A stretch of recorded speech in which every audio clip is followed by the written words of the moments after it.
Halo, Assalamualaikum. Kita belajar tentang pembelajaran berdiferensiasi.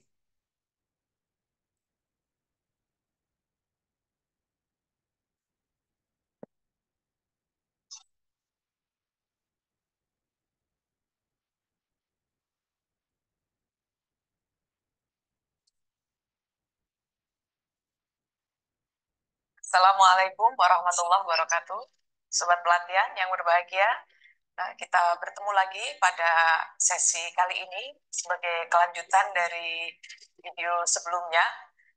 Pada video sebelumnya, kita sudah membahas mengenai konsep, prinsip, dan karakteristik kurikulum merdeka. Pada kesempatan kali ini, kita akan membahas mengenai analisis CP, perumusan TP, dan penyusunan ATP. Sobat pelatihan yang berbahagia, sudah saya sampaikan pada video sebelumnya bahwa ketika guru akan melaksanakan pembelajaran, yang disiapkan oleh pemerintah adalah capaian pembelajaran. Untuk itu, pada kesempatan kali ini kita akan melihat lebih lanjut seperti apa konsep dari capaian pembelajaran itu sendiri. Capaian pembelajaran atau yang biasa disingkat dengan CP sesungguhnya adalah himpunan dari kompetensi pembelajaran. Jadi, bisa kita lihat di sini bahwa CP sesungguhnya adalah himpunan dari kompetensi pembelajaran. Sehingga ketika guru melaksanakan pembelajaran, orientasi yang dituju sesungguhnya adalah memfasilitasi peserta didik agar kompetensi yang ada di dalam konten CP bisa dicapai. Pada kurikulum Merdeka, Sobat Pelatihan untuk melaksanakan pembelajaran bagi guru, bahan bekal yang disiapkan oleh pemerintah adalah berupa CP. CP ini berisi himpunan kompetensi pembelajaran tentu saja. Kompetensi pembelajaran ini tidak ada pengelompokan secara khusus. Jadi dia menghimpun semuanya, berbeda dengan kurikulum 2013. Pada kurikulum 2013, guru untuk melaksanakan pembelajaran diberikan bekal berupa sejumlah KD atau kompetensi dasar. Di sana ada pengelompokan, ada KD dalam lingkup sikap, jadi kompetensi dasar pada lingkup sikap sosial maupun sikap spiritual. Kemudian ada KD pada lingkup pengetahuan, dan satu lagi ada KD pada lingkup keterampilan. Berbeda halnya dengan CP atau capaian pembelajaran. CP menghimpun semua kompetensi tadi. Jadi kalau KD itu sudah terpilah ada 4 tadi ya, ada KD sikap spiritual maupun sikap sosial dan pengetahuan serta keterampilan, maka CP ini memuat semuanya. CP memuat semuanya. Ada muatan kompetensi dalam CP pada lingkup pengetahuan, bisa juga dalam lingkup kompetensi keterampilan, dan satu lagi nanti ada kompetensi pada lingkup sikap. Semuanya ini terhimpun dalam satu CP. Sehingga ini menjadi perbedaan yang cukup mendasar antara CP dengan KD. Yang pertama. Yang kedua, bahwa CP di sini dikatakan berlaku untuk lingkup fase. Fase, kita bisa lihat di sini, bahwa fase itu mulai dari fase pondasi, kemudian ada fase A, B, C, D, sampai dengan nanti fase E dan F. Kalau kita lihat, fase pondasi itu berlaku pada jenjang PAUD atau RA. Adapun untuk jenjang MI, di sini kita lihat ada 3 fase. Mulai dari fase A, fase B, dan fase C. Ini berlaku untuk jenjang MI. Adapun untuk MTS, kita lihat, di sini hanya ada satu fase. Ya, ini untuk MTS. Satu fase saja, yaitu fase D. Adapun untuk jenjang MA, atau bisa juga MAK, ada 2 fase, yaitu fase E dan fase F. Kalau kita cermati, semua fase ini kecuali pada fase E berlakunya lebih dari satu tingkat. Kalau kita lihat pada fase fondasi itu ada kelompok belajar A dan B, gitu ya. Kemudian pada fase A kita lihat ya, ada MI untuk kelas 1 dan 2, sedangkan pada fase B itu kelas 3, 4, dan pada fase C di jenjang MI dia berlaku untuk kelas 5 dan 6. Satu-satunya fase yang berlaku sekaligus untuk 3 tingkat atau satu jenjang hanya ada di fase D, yaitu berlaku untuk kelas 7, 8, dan 9. Kemudian satu-satunya fase yang hanya berlaku untuk satu tingkat, yaitu kelas 10 saja, hanya ada fase E. Dan yang terakhir adalah fase F. Ketika kita cermati pada kurikulum 2013, sobat pelatihan pasti akan menemukan bahwa sekalipun mapelnya sama, KD pada masing-masing kelas tadi kita pastikan berbeda. Nah, ternyata pola itu tidak kita temukan pada kurikulum Merdeka. Di kurikulum Merdeka, capaian pembelajaran berlaku satu fase. Dari sini kita menjadi tahu, sebagai contoh, misalnya fase A, nanti ada mata pelajaran, misalnya IPAS. Sobat pelatihan, sekarang tidak ada pelajaran IPA atau IPS, tapi dilebur menjadi satu, diintegrasikan, yaitu menjadi IPAS, Ilmu Pengetahuan Alam dan Sosial. Ketika nanti ada IPAS, nah IPAS itu belum berlaku di sini ya, misalnya kita lihat di sini, IPAS pada fase C. Ketika kita lihat fase C itu kelas 5 dan 6, maka nanti artinya CP IPAS untuk kelas 5, 6 itu dipakai bersama. Sehingga nanti pembelajaran baik kelas 5 maupun kelas 6, CP yang dijadikan acuan pembelajaran yang akan dituju itu sama. Ini tentu berbeda dengan kurikulum 2013 yang tadi sudah kita ketahui bahwa ketika kelasnya berbeda, sekalipun mapelnya sama, KD-nya kita pastikan sama. Berbeda dengan fase, sekalipun kelasnya berbeda, selama fasenya sama, maka nanti CP-nya juga akan sama. Konsep ini yang perlu kita pahami secara baik, sehingga dengan adanya pola semacam ini berimplikasi terhadap adanya kolaborasi. Jadi guru yang ada dalam satu fase dalam memperlakukan capaian pembelajaran untuk nanti berikutnya dikembangkan menjadi sejumlah tujuan pembelajaran atau kita singkat dengan TP, harus ada kolaborasi. Sobat pelatihan, dengan melihat pola ini, maka kita menjadi tahu kolaborasi pada kurikulum Merdeka bagi seorang guru yang berada pada satu fase merupakan sebuah keharusan. Mengingat ketika pada satu fase, seperti contoh fase B, di sini ada kelas 3 dan 4, berlaku satu CP yang sama. Untuk itu, guru kelas 3 dan 4 harus mencermati CP bersama mereka agar nantinya pelaksanaan pembelajaran untuk mencapai CP tersebut dapat dilakukan sinergi dalam memfasilitasi peserta didik. Setelah kita tahu urgensi atau sisi penting dari capaian pembelajaran sebagai landasan atau tujuan dari pelaksanaan pembelajaran, kita perlu mengetahui sebenarnya yang ada di dalam CP itu apa saja unsurnya. Kita bisa lihat di sini bahwa capaian pembelajaran komponennya memuat yang pertama rasional mata pelajaran, kemudian ada tujuan mata pelajaran, kemudian berikutnya karakteristik mata pelajaran, dan yang terakhir adalah capaian pembelajaran itu sendiri. Baik nanti ada capaian fase maupun capaian tiap elemen. Kita lihat yang pertama, sobat pelatihan. Pada setiap dokumen capaian pembelajaran yang tadi sudah saya sampaikan pada video berikut sebelumnya ya, bahwa setiap CP itu punya dokumen berdasarkan mapelnya masing-masing, di mana bisa akses, sudah bisa di download. Saya berharap Sobat Pelatihan saat ini sudah memiliki setidaknya contoh dari dokumen capaian pembelajaran entah mapel umum ataupun mapel PAI. Nah, pada masing-masing dokumen tersebut dipastikan komponen ini bisa ditemukan.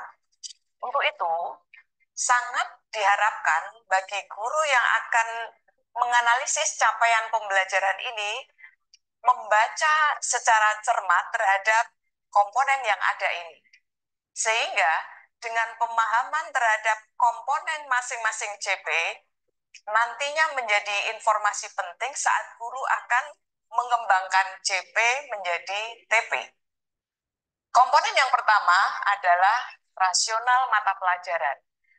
Pada bagian ini akan dijelaskan atau dideskripsikan mengapa peserta didik perlu mempelajari mapel tersebut. Arahnya mau dibawa kemana? Mereka harus bisa apa? Termasuk ini, apa dan seperti apa keterkaitan antara mata pelajaran yang ada dalam struktur kurikulum tersebut terhadap pembentukan profil pelajar. Seperti apa relevansinya dan nanti peran guru di bagian mana dan seperti apa perannya. Komponen berikutnya adalah tujuan mata pelajaran. Sangat penting bagi guru mengetahui sesungguhnya mengapa peserta didik itu perlu belajar mapel-mapel itu. Arahnya harus memiliki pengetahuan atau kompetensi apa. Perlu dicek ya. Jadi kemampuan apa, arahnya mau dibawa kemana dalam prinsip tadi. Yang ketiga adalah karakteristik mata pelajaran. Pada kurikulum Merdeka, dengan capaian pembelajaran tadi, di sini ada istilah elemen. Jadi setiap capaian pembelajaran itu kita pastikan pada masing-masing mapel akan ditemukan elemen. Elemen ini antara satu mapel dengan mapel lain, baik jumlah maupun macam elemennya berbeda. Yang membedakan adalah karakteristik masing-masing mapel. Nanti kita akan lihat contoh seperti apa yang dimaksud dengan elemen dan apa saja elemen pada mapel tersebut. Nanti kita lihat. Kemudian berikutnya unsur utamanya adalah CP itu sendiri. CP itu terbagi dua atau dua pola.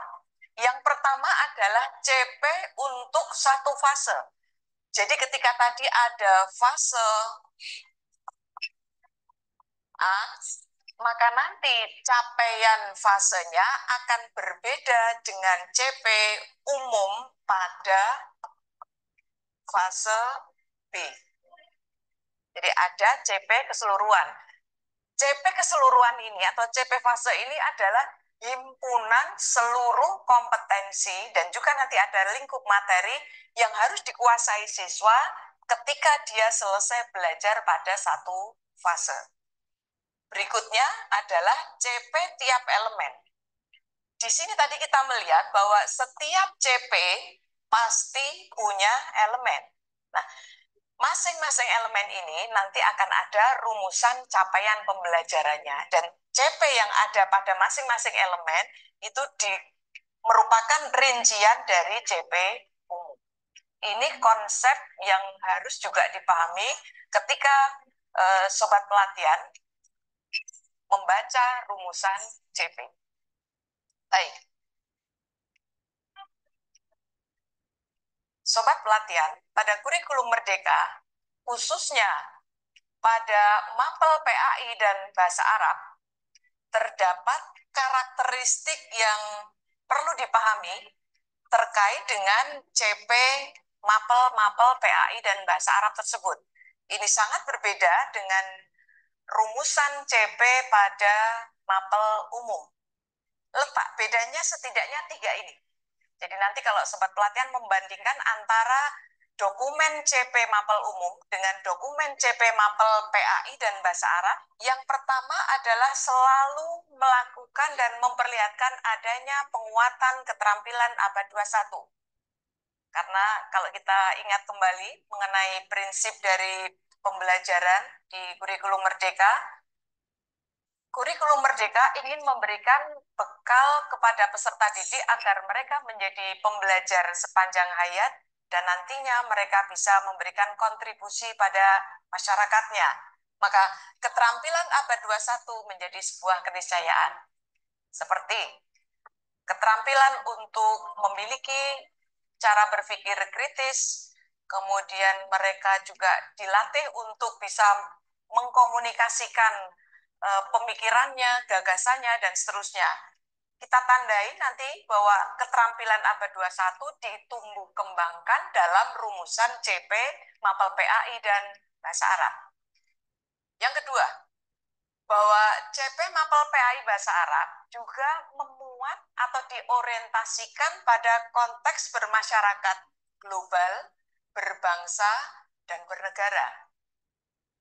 Dalam hal ini, yang dimaksudkan adalah bahwa saat anak-anak belajar, saat siswa belajar, sesungguhnya mereka itu belajar dalam mempersiapkan diri menjadi bagian dari komunitas masyarakat global, dan agar apa yang mereka pelajari itu nanti ada manfaatnya bagi bangsa dan negaranya.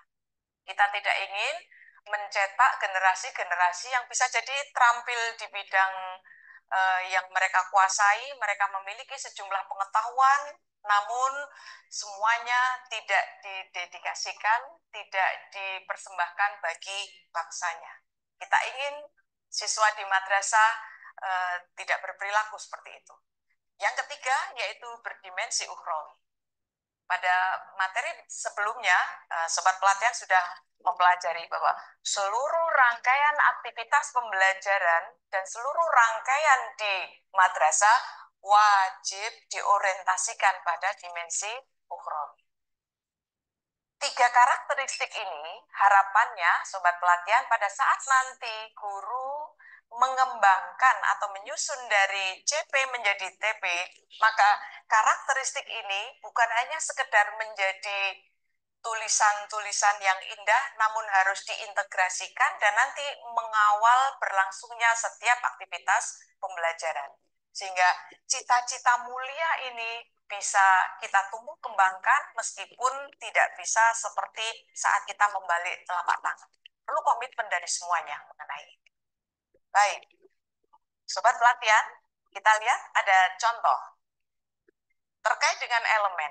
Tadi sudah saya sampaikan bahwa setiap mata pelajaran itu memiliki elemen. Contohnya ada di sini. Kita lihat.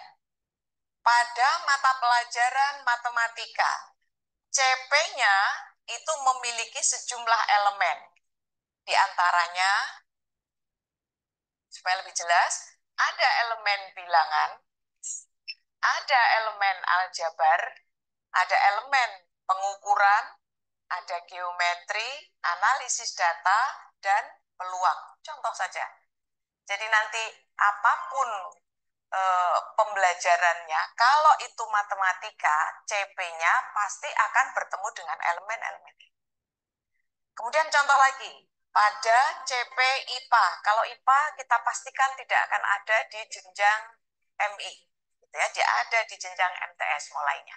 Nah, IPA itu memiliki elemen pemahaman IPA dan keterampilan proses. Sudah berbeda, karena memang antara matematika dengan IPA karakteristik mapelnya berbeda. Satu contoh lagi pada mapel bahasa. Pada mapel bahasa. Bahasa ini nanti bisa berlaku baik bahasa Indonesia, bahasa Arab, bahasa Inggris, karena karakternya sama-sama mapel bahasa, maka nanti Sobat Pelatihan akan menemukan elemen menyimak, membaca, ada yang baru ini, memirsa. Hati-hati.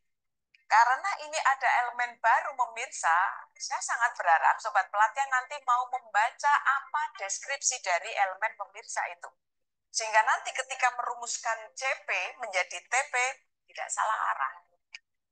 Berikutnya ada elemen berbicara, elemen mempresentasikan, dan ada elemen menulis. Jadi ini merupakan satu hal yang baru bagi Sobat Pelatihan yang mungkin mengampu, atau kalau misalnya Sobat Pelatihan adalah para pengawas, akan mendampingi guru-guru bahasa yang selama ini akrab bagi mereka pada pembelajaran bahasa biasanya menyimak, membaca, memirsa. Memirsa ini tidak ada, yang lalu kemudian berbicara dan menulis. Jadi dua elemen barunya adalah memirsa dan mempresentasikan. Pada video berikutnya kita akan membahas secara lebih detail agar hasil bacaan dari sobat pelatihan bisa kita konfirmasi dan mendapat penguatan dari video pembelajaran kali ini. Terima kasih. Assalamualaikum warahmatullahi wabarakatuh.